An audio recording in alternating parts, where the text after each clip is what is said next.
the stairs and mind the skull.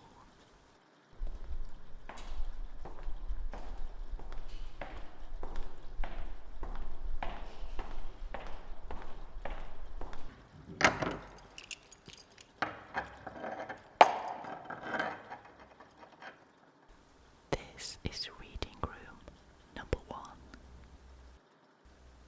Take a seat and we'll begin. Are you sitting comfortably? Good. The following story is called The Premature Burial and was written by Edgar Allan Poe. There are certain themes of which the interest is all-absorbing, but which are too entirely horrible for the purposes of legitimate fiction. These the mere romanticist must eschew, if he do not wish to offend or to disgust. They are with propriety handled only when the severity and majesty of truth sanctify and sustain them.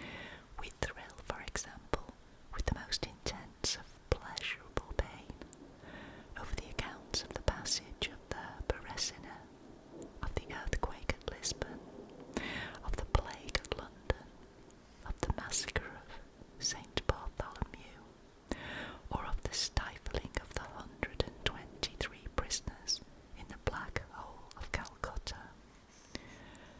But in these accounts, it is the fact, it is the reality, it is the history which excites. As inventions, we should regard them with simple abhorrence. I have mentioned some few of the more prominent and august calamities on record, but in these it is the extent, not less than the character of the calamity, which so vividly impresses the fancy. I need not remind the reader that, from the long and weird catalogue of human miseries, I might have selected many individual instances more replete with essential suffering than any of these vast generalities of disaster. The true wretchedness, indeed, the ultimate woe, is particular, not diffuse.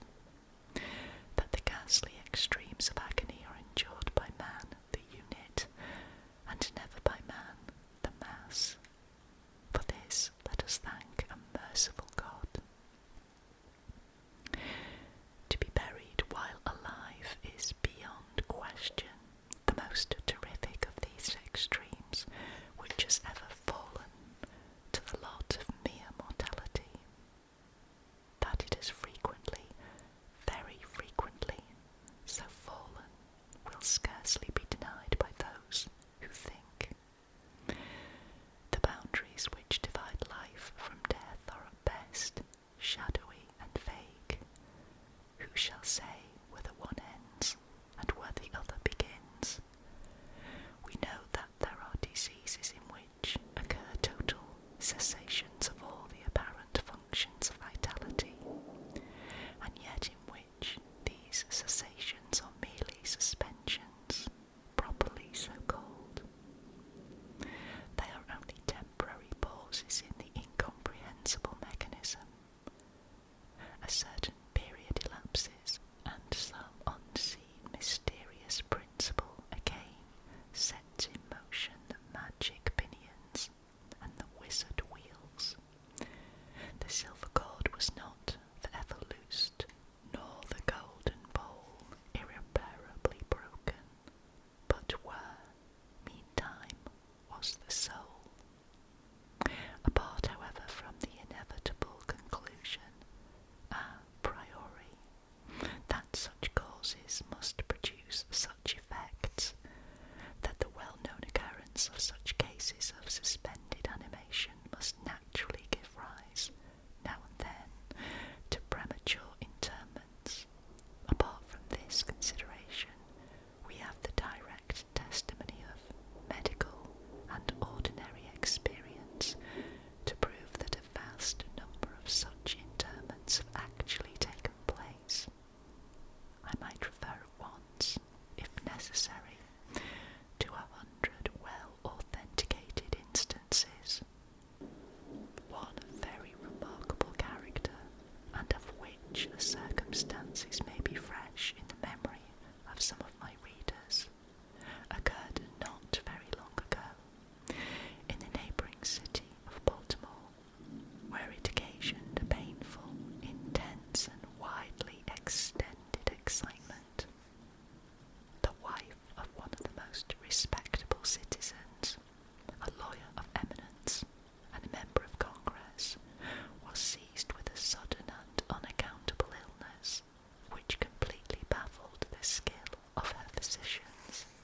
much suffering.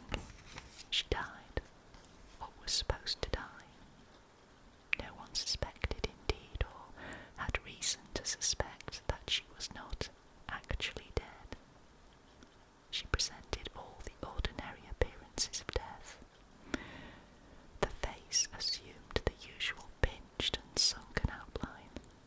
The lips were of the usual marble pallor. The eyes were lustreless. There was no warmth.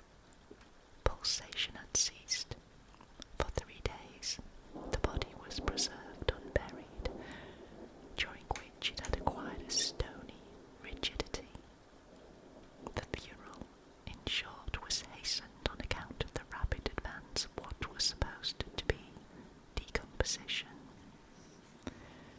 The lady was deposited in her family vault, which for 3 subsequent years was undisturbed. At the expiration of this term, it was opened for the reception of a sarcophagus, but alas, how fearful a shock awaited the husband, who personally threw open the door. As its portals swung outwardly back, some white-apparelled object fell rattling within his arms. It was the skeleton of his wife in her yet unmoulded shroud. A careful investigation rendered it evident that she had revived within 2 days after her entombment, that her struggles within the coffin had caused it to fall from a ledge or shelf to the floor, where it was so broken as to permit her escape. A lamp which had been accidentally left, full of oil, within the tomb was found empty. It might have been exhausted, however, by evaporation. On the uppermost of the steps, which led down into the dread chamber, was a large fragment of the coffin, with which it seemed that she had endeavoured to arrest attention by striking the iron door. While thus occupied, she probably swooned or possibly died through sheer terror, and in falling, her shroud became entangled in some ironwork which projected entirely. Thus she remained, and thus she rotted, erect. In the year 1810, a case of living inhumation happened in France, attended with circumstances which go far to warrant the assertion that truth is indeed stranger than fiction. The heroine of the story was Mademoiselle Victorine Lafourcade, a young girl of illustrious family, of wealth, and of great personal beauty. Among her numerous suitors was Julien Pousset, a poor litterateur or journalist of Paris. His talents and general amiability had recommended him to the notice of the heiress, by whom he seems to have been truly beloved, but her pride of birth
she was aroused by the caresses of her lover from the lethargy which had been mistaken for death.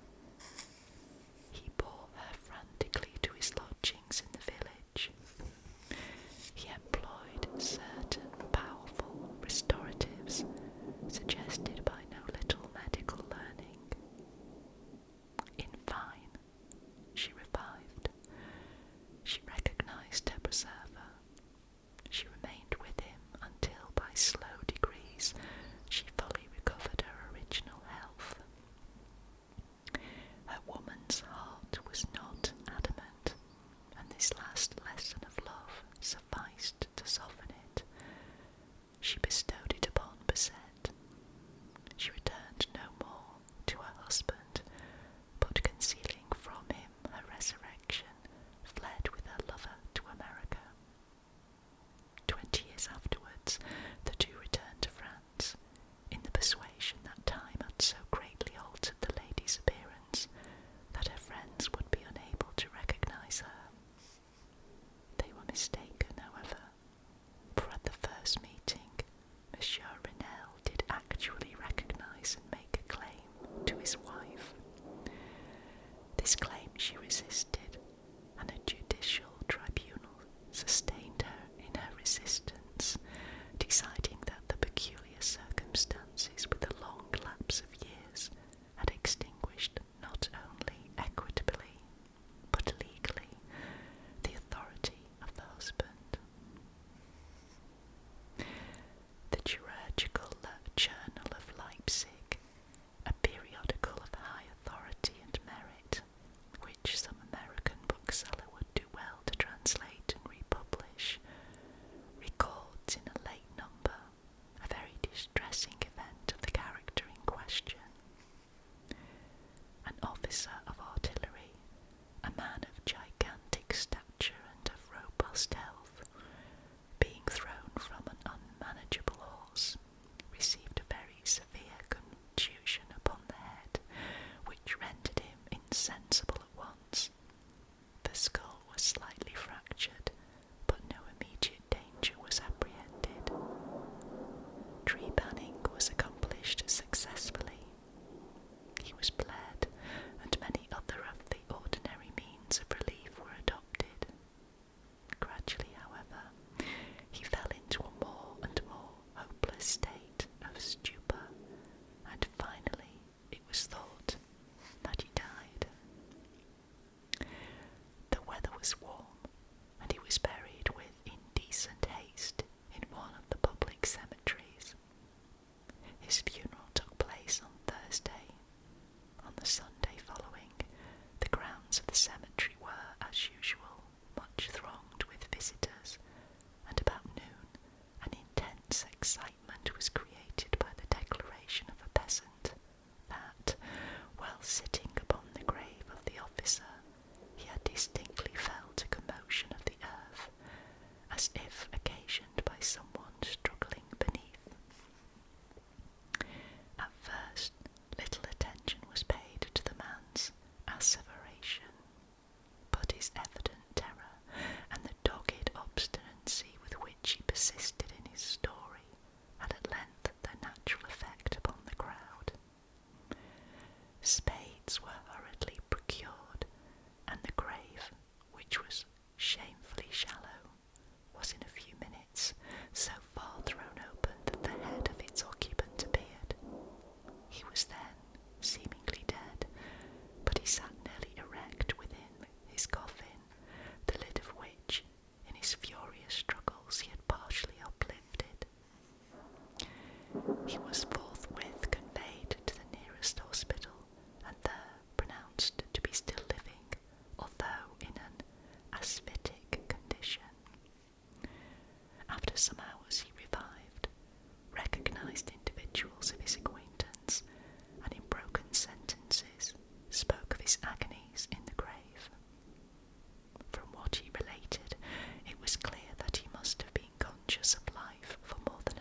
sounds of the cemetery, he said, which appeared to awaken him from a deep sleep.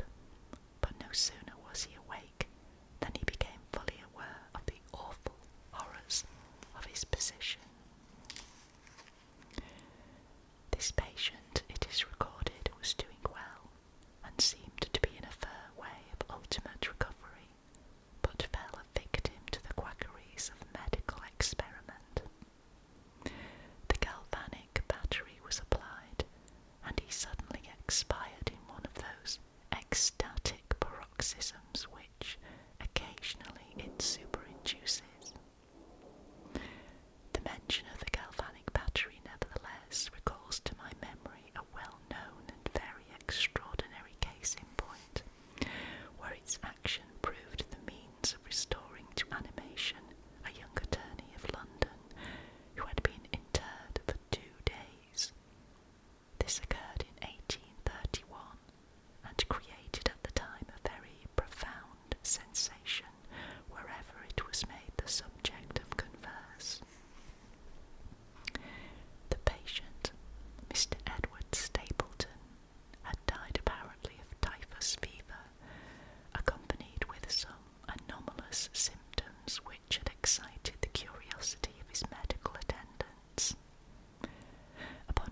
easy matter to multiply such histories as these, but I forbear, for indeed we have no need of such to establish the fact that premature interments occur. When we reflect how very rarely, from the nature of the case, we have it in our power to detect them, we must admit that they may frequently occur without our cognizance. Scarcely, in truth, is a graveyard ever encroached upon, for any purpose, to any great extent, that skeletons are not found in postures which suggest the most fearful of suspicions. Fearful indeed the suspicion, but more fearful the doom. It may be asserted without hesitation that no event is so terribly well adapted to inspire the supremeness of bodily and of mental distress as is burial before death. The unendurable oppression of the lungs, the stifling fumes of the damp earth, the clinging to the death garments, the rigid embrace of the narrow house, the blackness of the absolute night, the silence like a sea that overwhelms, the unseen but palpable presence of the conqueror worm. These things, with thoughts of the air and grass above, with memory of dear friends who would fly to save us, if but informed of our fate, and with consciousness that of this fate they can never be informed, that our hopeless portion is that of the really dead. These considerations, I say, carry into the heart which still palpitates a degree of appalling and intolerable horror, from which the most daring imagination must recoil.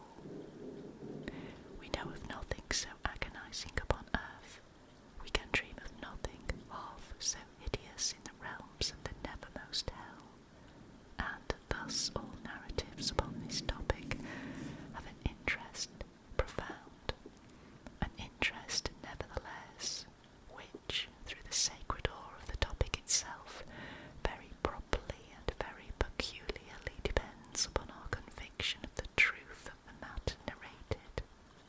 What I have now to tell is of my own actual knowledge, of my own positive and personal experience. For several years I had been subject to attacks of the singular disorder which physicians have agreed to term catalepsy, in default of a more definite title, although both the immediate and the predisposing causes, and even the actual diagnosis of this disease, are still mysteries. Its obvious and apparent character is sufficiently well understood. Its variations seem to be chiefly of degree. Sometimes the patient lies, for a day only, or even for a shorter period, in a species of exaggerated lethargy. He is senseless and externally motionless, but the pulsation of the heart is still faintly perceptible. Some traces of warmth remain, a slight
this lies the principal security from inhumation.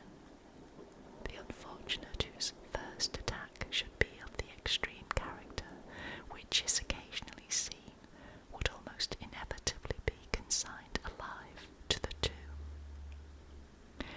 My own case differed in no important particular from those mentioned in medical books.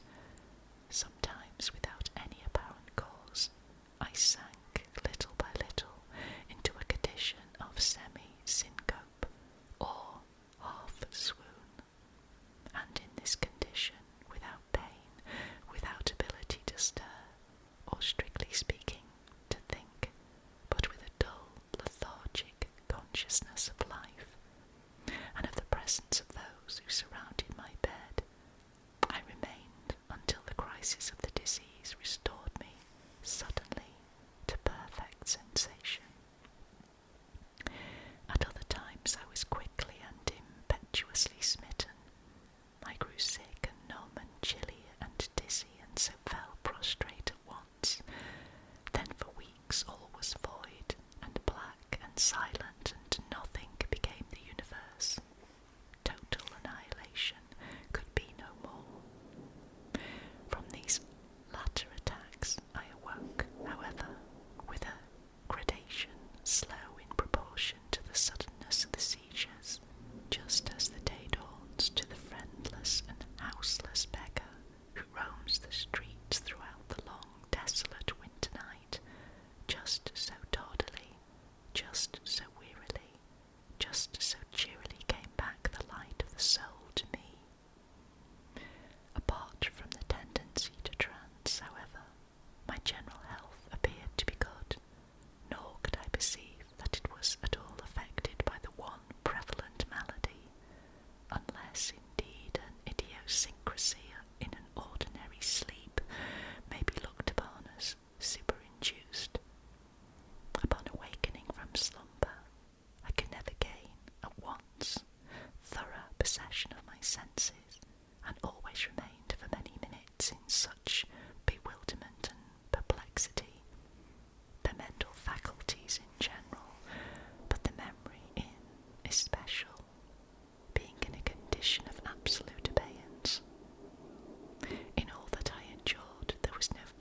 canst thou tranquilly sleep? I cannot rest for the cry of these great agonies. These sights are more than I can bear. Get thee up, come with me into the outer night, and let me unfold to thee the graves. Is not this a spectacle of woe? Behold. I looked, and the unseen figure, which still grasped me by the wrist, had caused to be thrown open the graves of all mankind, and from each issued the faint phosphoric radiance of decay, so that I could see into the innermost recesses, and there view the shrouded bodies in their sad and solemn slumbers with the worm. But alas, the real sleepers were fewer, by many millions, than those who slumbered not at all, and there was a feeble struggling, and there was a general sad unrest, and from out the depths of the countless pits there came a melancholy rustling from the garments of the buried, and of those who seemed tranquilly to repose. I saw that a vaster number had changed, in a greater or less degree, the rigid and uneasy position in which they had originally been entombed. And the voice again said to me as I gazed, Is it not, oh, is it not a pitiful sight? But before I could find words to reply, the figure had ceased to grasp my wrist, the phosphoric lights expired, and the graves were closed with a sudden violence, while from out of them rose a tumult of despairing cries, saying again, Is it not, O God, is it not a very pitiful sight? Fantasies such as these, presenting themselves at night, extended their terrific influence far into my waking hours. My nerves became thoroughly unstrung, and I fell a prey to perpetual horror. I hesitated to ride or to walk or to indulge in any exercise that would carry me from home. In fact, I no longer dared trust myself out of the immediate presence of those who were aware of my proneness to catalepsy, lest, falling into one of my usual fits, I should be buried before my real condition could be ascertained. I doubted the care, the fidelity of my dearest friends. I dreaded that in some trance of more than customary duration they might be prevailed upon to regard me as irrecoverable. I even went so far as to fear that, as I occasioned much trouble, they might be glad to consider any very protracted attack as sufficient excuse for getting rid of me altogether. It was in vain they endeavoured to reassure me by the most solemn promises. I exacted the most sacred oaths that under no circumstances they would bury me until decomposition had so materially advanced as to render further preservation impossible, and even then my mortal terrors would listen to no reason, would accept no consolation. I entered into a series of elaborate precautions. Among other things, I had the family vault so remodelled as to admit of being readily opened from within. The slightest pressure upon a long lever that extended far into the tomb would cause the iron portals to fly back. There were arrangements also for the free admission of air and light, and convenient receptacles for food and water, within immediate reach of the coffin, intended for my reception. This coffin was warmly and softly padded, and was provided with a lid fashioned upon the principle of the vault door, with the addition of springs so contrived that the feeblest movement of the body would be sufficient to set it at liberty. Besides all this, there was suspended from the roof of the tomb a large bell, the rope of which, it was designed, should extend through a hole in the coffin, and so be fastened to one of the hands of the corpse. But alas, what avails the vigilance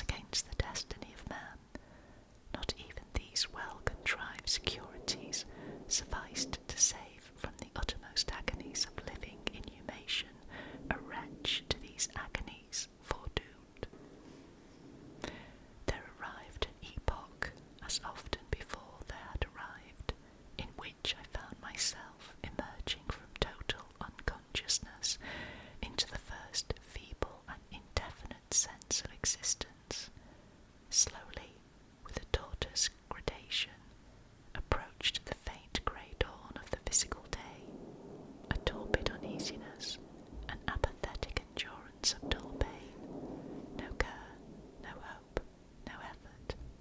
Then, after a long interval, a ringing in the ears. Then, after a lapse still longer, a prickling or tingling sensation in the extremities. Then a seemingly eternal period of pleasurable quiescence, during which the awakening feelings are struggling into thought. Then a brief re-sinking into nonentity. Then a sudden recovery. At length, the slight quivering of an eyelid, and immediately thereupon an electric shock of a terror, deadly and indefinite, which sends the blood in torrents from the temples to the heart. And now the first positive effort to think, and now the first endeavour to remember, and now a partial and evanescent success, and now the memory has so far regained its dominion that in some measure I am cognizant of my state. I feel that I am not awakening from ordinary sleep.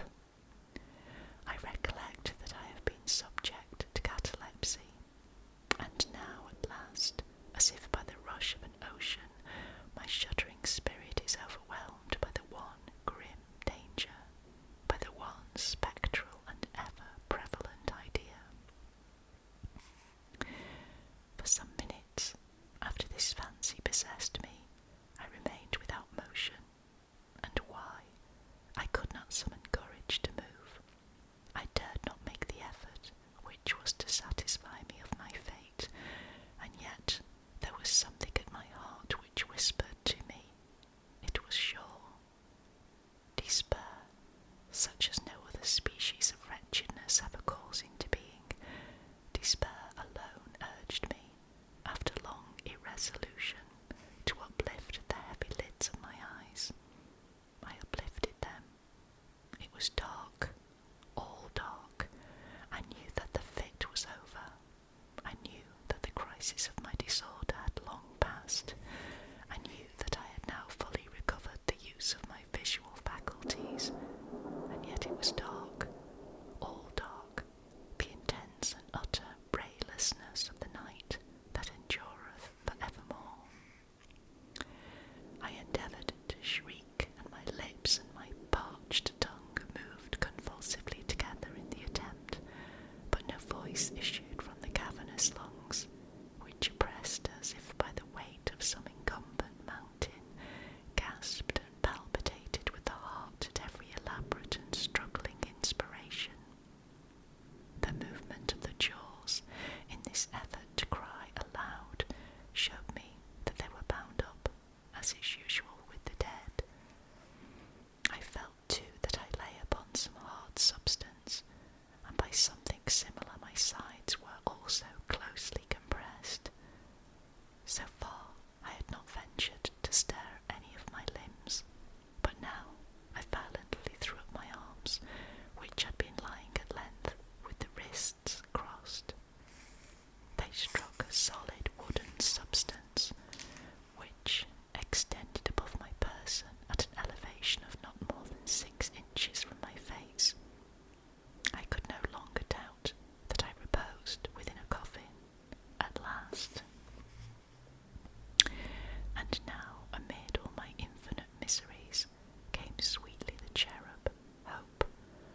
its extremes.